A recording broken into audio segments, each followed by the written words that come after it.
Nggak bisa kita pungkiri itu. Dan itu tidak menjadikan kita jadi Wahabi. Ya benar loh. Karena ada orang identifikasi Wahabi dan non Wahabinya itu sangat sederhana. Ada orang mengidentifikasi kalau nggak kunut Wahabi katanya. Dari mana ceritanya tuh? Itu identifikasi orang awam tuh. Nggak yasinan Wahabi. Oh dari mana itu? Enggak. Walaupun kalau ditanya mana yang paling baik, memakai celana atau kain sarung atau jubah di bawah mata kaki atau atas mata kaki, yang terbaik di atas mata kaki. Makanya ilatnya kata para ulama, khuyala, sombong atau tidak. Maka di atas mata kaki pun dia, kalau itu membuat dia sombong, neraka juga tempatnya. Ilatnya sombong atau tidak, kan gitu.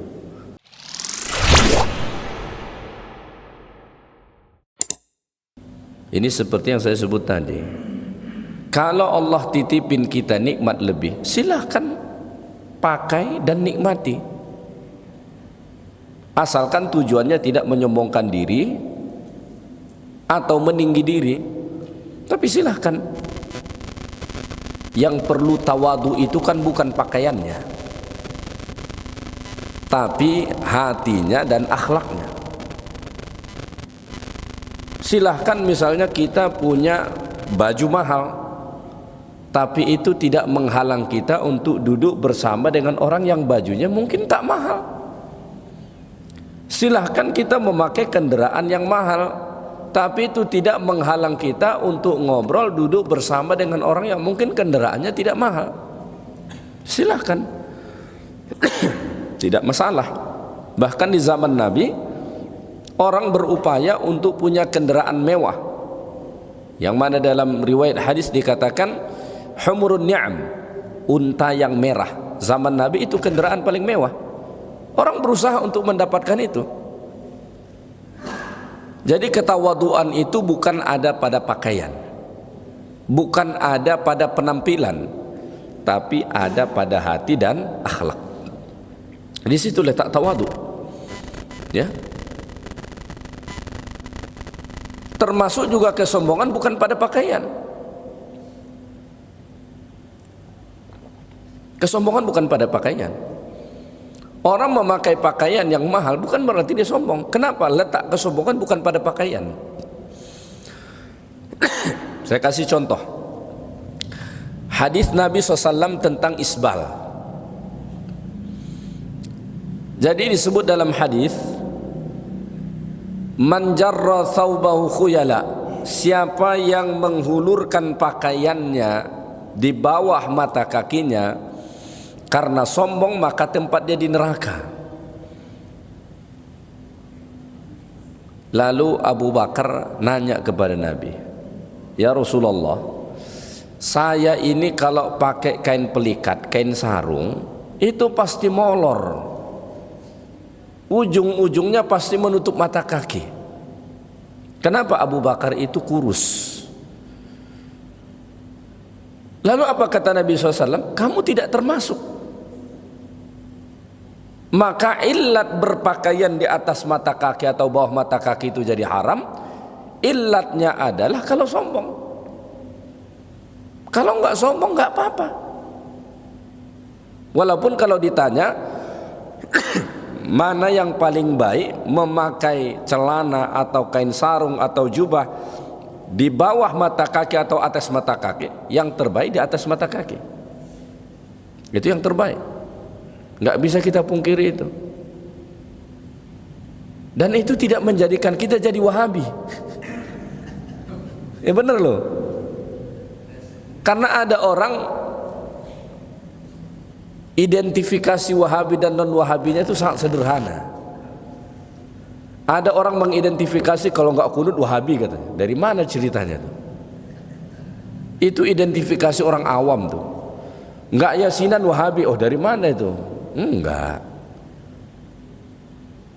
Yang tidak kunut subuh itu Imam Ahmad bin Hanbal pun tak kunut subuh dia. Bukan berarti dia Wahabi. Dan itu jangan dianggap seolah-olah itu pakaian mereka, enggak. Itu ajaran Nabi. Kita dari pondok udah belajar itu, kita udah pakai sarung di atas mata kaki, bukan celana, pakai sarung. Udah pakai sarung kita di atas mata kaki. Jadi mereka juga jangan merasa paling sunnah, enggak. Kita udah lama kenal kok, mereka baru kemarin. Kita udah tahu. Makanya ilatnya kata para ulama, khuyala, sombong atau tidak. Maka di atas mata kaki pun dia, kalau itu membuat dia sombong, neraka juga tempatnya. Ilatnya sombong atau tidak, kan gitu. Walaupun tadi kalau ditanya mana yang lebih baik, celananya di bawah mata kaki atau atas mata kaki, secara umum di atas mata kaki itu lebih baik. Tapi kalau itu kemudian membuat dia sombong, ya tetap neraka tempatnya. Jadi ilat utamanya haram isbal itu karena sombong. Orang zaman dulu salah satu bentuk kesombongan mereka secara umum pakaiannya nyeret-nyeret.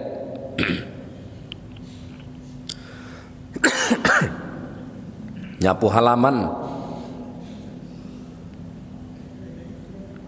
Begitu. Ilatnya sombong. Jadi pakaian itu ya tidak haram semahal apapun, dan itu bukan lambang kesombongan. Kalau ada duit, ada harta, bisa beli pakaian yang mahal, kenapa tidak? Nggak apa-apa. Duitnya banyak, sedekah udah, haji udah, infak sudah, semua dia udah lakukan. Nolong anak yatim udah, orang miskin udah. Boleh nggak dia beli jam harganya 400 juta? Ya apa salahnya?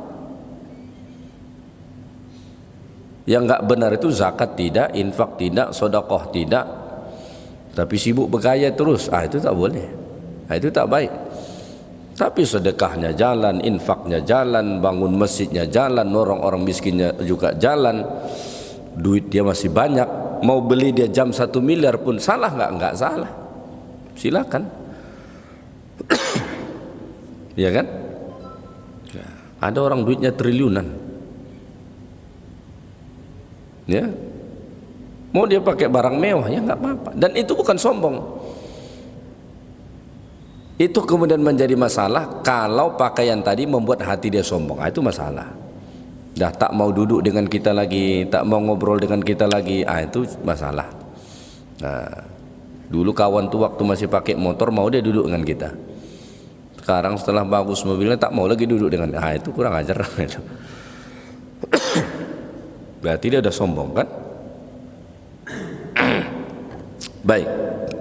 Jadi kata Nabi, ada orang pakaiannya lusuh, kusut, buruk. Nabi tanya, ada nggak hartam? Ada. Kata Nabi, jangan begitu, silahkan tampakkan nikmat Allah itu, tidak apa-apa. Ini ada orang kadang-kadang sampai terkejut kita, ketemu di masjid pakaiannya nampak macam orang miskin susah. Sekali pulang dari masjid tengok masuk pagar ke rumahnya gedenya minta ampun. Benar, saya ada ketemu jamaah begitu. Datang dia ke masjid, pakaiannya sangat sederhana, pakai kain pelikat, bajunya juga kelihatan ini. Sekali pulang, saya pun mau lewat, tengok dia buka pagar rumahnya, la ilaha illallah, orang kaya rupanya. Tapi pakaiannya salat ibadah macam orang susah. Sebaiknya jangan begitu. Silahkan beli jubah yang bagus, baju yang bagus, kain sarung yang bagus, atau celana yang bagus, silahkan. Dan itu bukan menyalahi agama, malah itu bagian dari bentuk rasa syukur kita kepada Allah Subhanahu wa ta'ala.